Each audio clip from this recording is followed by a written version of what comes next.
let's bring it a little closer to home.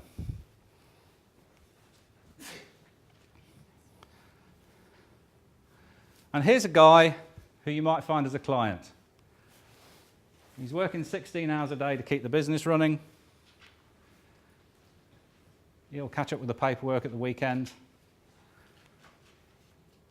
He can maybe get through a few things if he can't sleep at night. And here's the thing, he's got this, it never ends. There's an awful lot of people in that situation these days, not necessarily because they're running a business themselves, but because their boss is keeping pounding on their door to produce more with less, that kind of thing. In terms of yin and yang, where would you say this guy is? What's he suffering from? Too much yang or too much yin? Too much yang, you've got it, exactly. So what's going to help this guy? A bit of yin. Give him a holiday.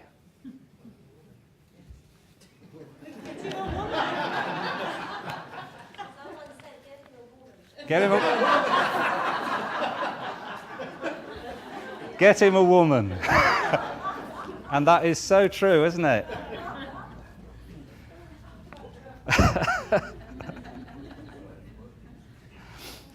Otherwise, if he doesn't get the yin that he needs, what's going to happen? He's going to break down. And then what actually happens? He'll go back to yin anyway. But he'll stop. He'll sit down. He'll watch the telly. He won't do anything. He'll just stare at the wall. That's what breakdowns do to people. It enforces that yin condition until people are ready to come back up again. So isn't it better to take control of it and deal with it yourself and recognize that you just can't keep going forever? Remember this guy? Once you're at the top, there's only one way to go. Has anybody ever read the 7 Habits of Highly Effective People? Yeah? There's this concept in there of P as opposed to PC. It's productivity versus your capability to produce. In other words, it's yin and yang. And the idea is that the most effective people actually keep these aspects of their life in balance. Great idea if you ask me, because you absolutely cannot keep it up.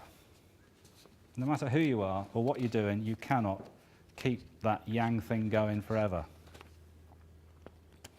Okay, let's move on and look at what I call creeping yin.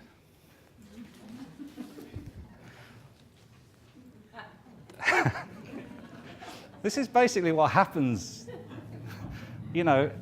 Once you get up to that yang place, if you don't do anything about it, it's going to come back to yin again. It's going to do that. So here's a situation which I came across a few years ago, which just demonstrates how yin can creep up on you. And here it is. This is a road, and here's like a cul-de-sac with some houses around it. And the house in question is that blue one on the top right-hand corner. Now that house is already on the yin side of that cul-de-sac. It's away from the road. When they built it, they put some soil, green space in the middle of the road there. And they planted some trees. All very nice. When I saw the lady who's living in that blue house, they were suffering from all sorts of illness, all sorts of depression, really, really low they'd got. The house was absolutely jam solid with clutter. And I'm not kidding you, it was jam solid. One of the rooms we couldn't even get in because all the stuff that was piled inside the room had fallen down and blocked the door. It was that bad. When you looked at the environment around, those nice little trees had all grown. And the whole house was kind of entombed and completely blocked by this jungle which had grown up around it. So not only does this lady have to deal with what's going on inside the house, she's being influenced by what's going on outside.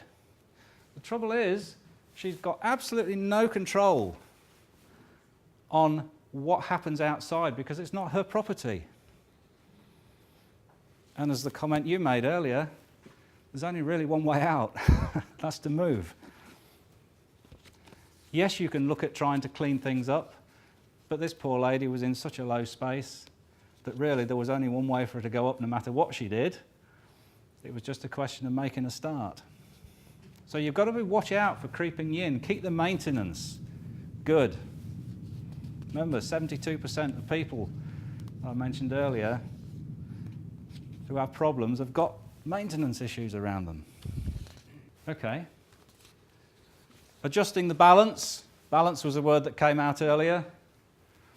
When you've got too much yin, as in the previous example, one way to deal with it might be to send in a team of guys to completely make over the place, cut down the trees, deal with the maintenance, bring it back to life again. You could do that, but not many people have those kinds of resources. You might add yang, get the people out, get them more active in the environment, in which they circulate. Did anybody see the program that was on a couple of weeks ago, The Young Ones, where they took a number of older celebrities who had really started to get very much into the yin phase of life? You know, they were sort of just sitting there watching telly all day and feeling old and having people look after them, and they were taken out of that environment, put back into a space where they were made to feel like they were at the top of their game again. And they started to walk better. They started to deal with things better. I mean, there was just so many things happened for the better because they were brought back to the yang state again. So it's not always a physical, it's not always just in the landscape that you can see yin and yang. It's in the people and the way they deal with life. I'm going to talk about the added yin of a home extension. Some people I've seen completely destroy a home by extending it. Now, this house isn't completely destroyed, I will say that now. But let me tell you the story. This is a typical layout for so many houses, front room, back room and kitchen. And this particular one was detached, sitting in between two other houses. And down there is the sun. So this front room is just marvellous. Light, bright, energetic, you name it, that room's got it. The reason I was at this house was because the people there were complaining that they can't make progress, life has stopped, everything they do doesn't work, all these kinds of things. What they'd actually done was extend it when they moved in. And they'd done that to it. They'd put a big new kitchen on the back. They were living now in this wider living space. And this was their formal front room. So let me just add a couple of details here just to help you out a little bit. Here was a door, and here are a couple of windows. They're just small windows. Can you imagine how light that room might be? Anybody got any ideas on a scale of 1 to 10 how bright that light might be? Yeah. How bright the room might be? A 3, yeah. So in terms of yin and yang, what are we looking at? Yin. Okay. There's another thing going on in this room. Here we are. This is a little bit like the 3-door thing in a line. I can't remember the name. That's the one. But you've got this front door and other passageways and the door through into the kitchen here. And what it's actually doing, this is where people are walking. And that pathway actually splits this space into half. And over here, because it's quite small compared to what's over there, it's a dead space. It's totally unusable. You can't do anything with it. So you've got a dark room with this dead space in it. So the yin is beginning to build up.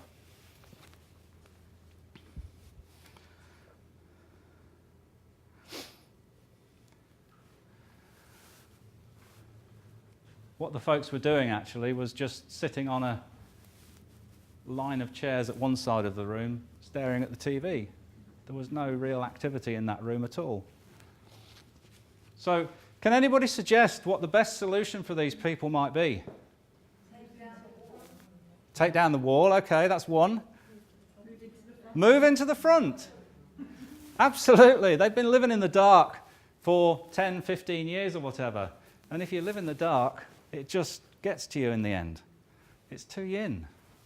So here's the idea. Turn that into a TV room by all means, but live in the light. Simple as that, really. You don't need to think about anything more than that in terms of getting this family going again.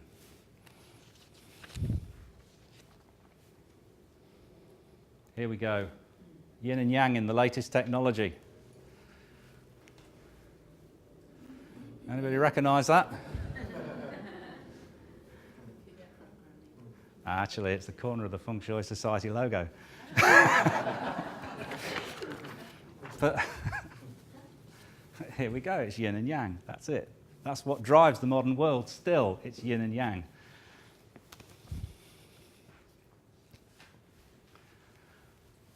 So let's just have a look at the progression of yang as I see it. Over the years, through mankind and society and the world we live in, if we go back a few hundred years, we were pretty well all in an agricultural situation. People were in touch with the earth.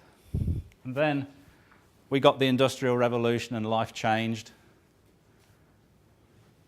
Things got faster. And they've been getting faster ever since. The 20th century, it's more to do with cities and less to do with country. It's faster and faster and faster all the time. And the current day, it's generally manic, I would say, compared to what it was even 50 years ago. We're all in this kind of virtual world now, generated by the internet. Computer programs. What is a computer program? You can't touch it. It's virtual. It doesn't exist. It's, you know, it's crazy. It's yang. So here's the question, folks. What next? What we're going to do is look for the seeds of the yin. Because if we're at the top of that curve, we'll be seeing the seeds of the yin.